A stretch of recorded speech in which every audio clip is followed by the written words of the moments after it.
Majority Leader, County Assembly Makwiny, and some MCAs also from like Irene Mulu from Machakos County. We have Deputy Chair Ann Kanyi of Wiper Democratic Movement. Of course, you all know by now, Ndengo Njiru is actually a black bull, easily translated. Jude Jomo, Mheshimiwa. Where's Mheshimiwa Jude? He's right here. We also recognize Damari, Nicola, my daughter, Kiamba constituency. We have some MCAs from Kitui. That is Mercy there. But Mzee wa Bagusi, businessmen and professionals. Mzee Nyambane is actually Zakayo. Zakia, Zakaya. FJNC, come on. Hey. This lady here is Kameme. Oh, Kameme.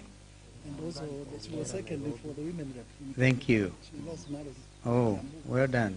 Former MC also. Yeah, just mention MCA Kiambu. Karisho. Ah, good. But of course, today, we call each other Mwanaiya. In Kikamba means brother. A former MP for Limuru, Mheshimiwa Peter Mwadhi. Part of the reason we are here, literally. So, the subject matter is entitled State-Sponsored Terrorism and the Lack of Political Goodwill to Implement the NADCO Report. Good afternoon, ladies and gentlemen, and thank you for joining us here at this center. On Thursday, November 28th, instead of mourning the unexpected loss of their 23-year-old son, Erastus Duarte, a family and community were forced to flee and seek refuge owing to thugs. Several mourners, including Duarte's relatives, suffered injuries that required medical attention. Others were fortunate to escape the melee physically unscathed.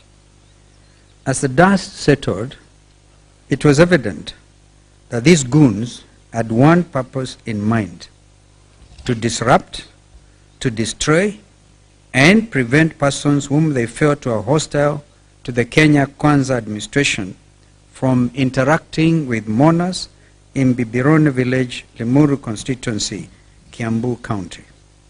To compound an already dire situation, area MCA Christopher Ireri and former Limuru MP Peter Mwadhi were abducted and unceremoniously bundled into Subarus by unidentified men before being abandoned near the southern bypass at around 11 p.m. That is for Peter Mwadhi. For Christopher, we gather is still in hospital in Kiambu, many kilometers away from Bibirone village. By the way, these were by hooded men, fully armed with walkie-talkies. I think you hear the testimony of Mheshimiwa Mwadhi.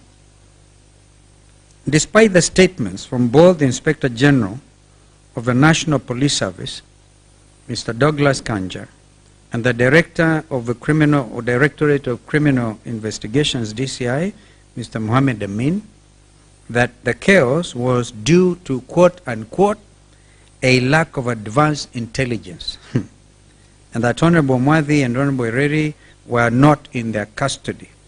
Ladies and gentlemen, the evidence is irrefutable. This was a state-sponsored attack and abductions. Honorable Mwadhi is here with us today, and Honorable Ireri is in hospital in Kiambu. They will tell the country their harrowing night of terror with a state-sponsored abduction squad. The Subaru boys. We condemn in the strongest terms possible this state-sponsored terrorism against its own citizens. We are reminded of the words of German pastor Martin Neumoller, very famous. He famously said, and I quote, First, they came for the socialists, and I did not speak out because I was not a socialist. Then they came for the trade unionists, and I did not speak out because I was not a trade unionist. Then they came for the Jews, and I did not speak out because I was not a Jew. And then they came for me, and there was no one left to speak for me. End of quote. So Kenyans, that's exactly where we are. If we don't speak out, we will suffer the consequences. Ladies and gentlemen, a terrorist attack on one Kenyan is an attack on all of us, regardless of race, ethnic community, and political persuasion. An abduction of one of us is an affront to all who believe in a free and democratic society. We therefore call upon all Kenyans, irrespective of the political persuasion, to call out this rogue regime and in one accord say no, no more state-sponsored terrorism. Fellow Kenyans, we can all attest to the power of our combined protest voices against poor governance and corruption. Kenyans from all walks of life protested peacefully in the courts, on social media, and in print and broadcast media against the Adani Group's opaque, non-competitive, and secretive deals to take over Jomo Kenyatta International Airport, JKIA, and the Kenya Electricity Transmission Company, KETRACO.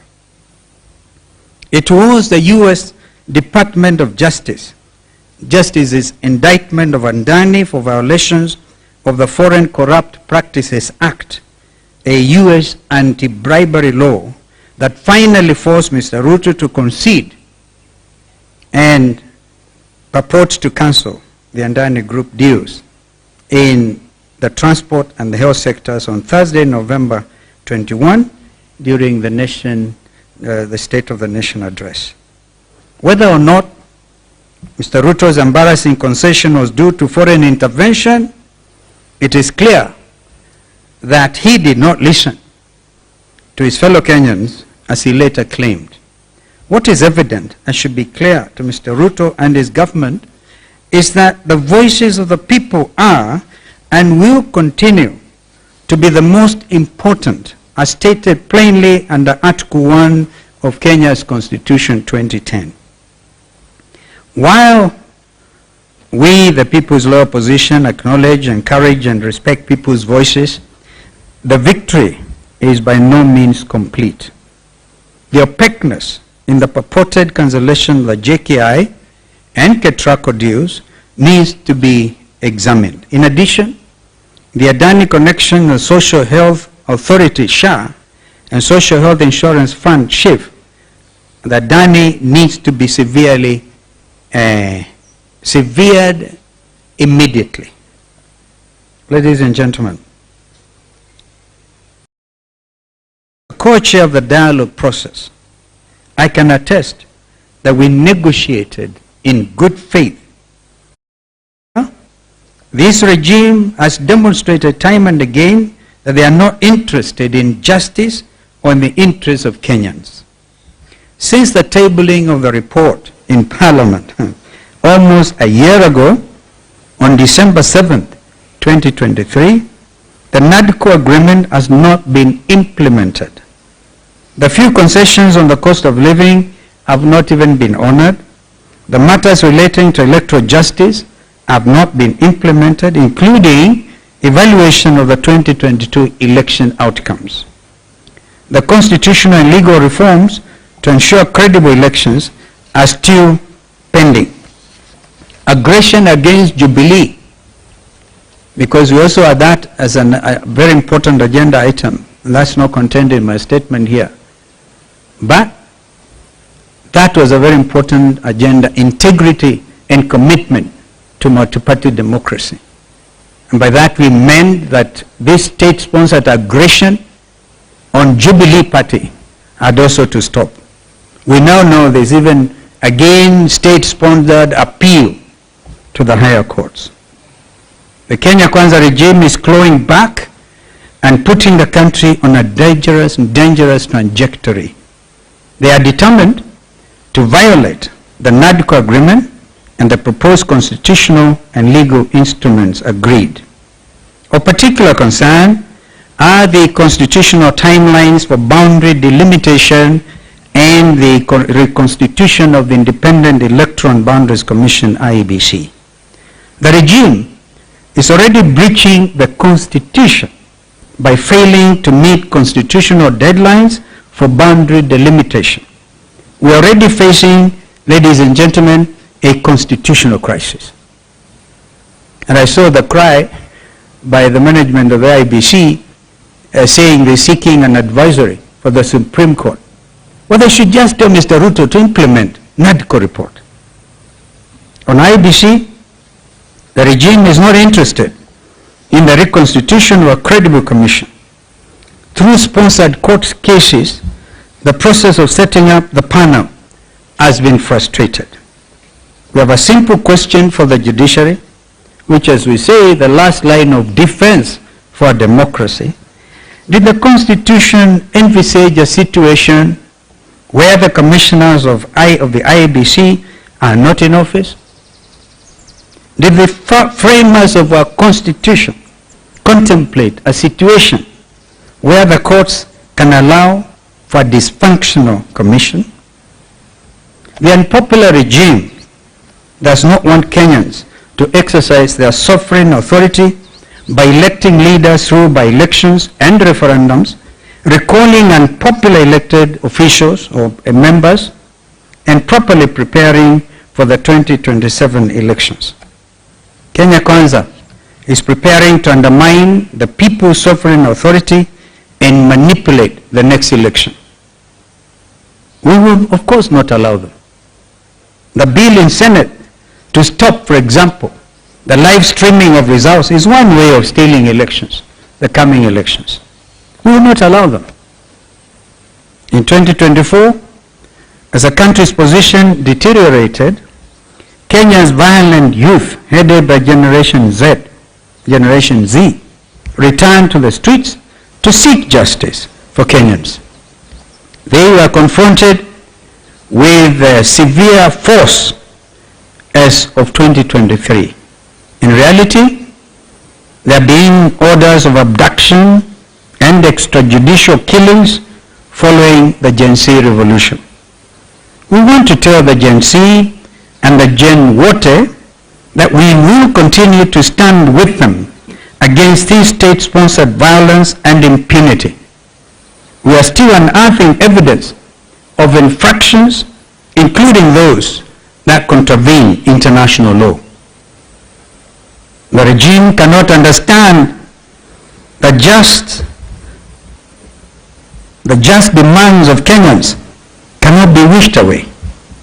As the lives of Kenyans become intolerable and precarious, we continue to demand justice. The next mandamanos will resolve Kenya's problems once and for all. Finally, we want to warn the Kenya Kwanza regime in the clearest possible terms. We will not allow A, the balkanization of our nation. B, we will never again allow the rigging of elections. And C, we will continue to resist against oppression, come what may. Thank you very much, and may God bless our country, Kenya. Asanteni. Kama kuna swali, but probably before you ask, maybe give opportunity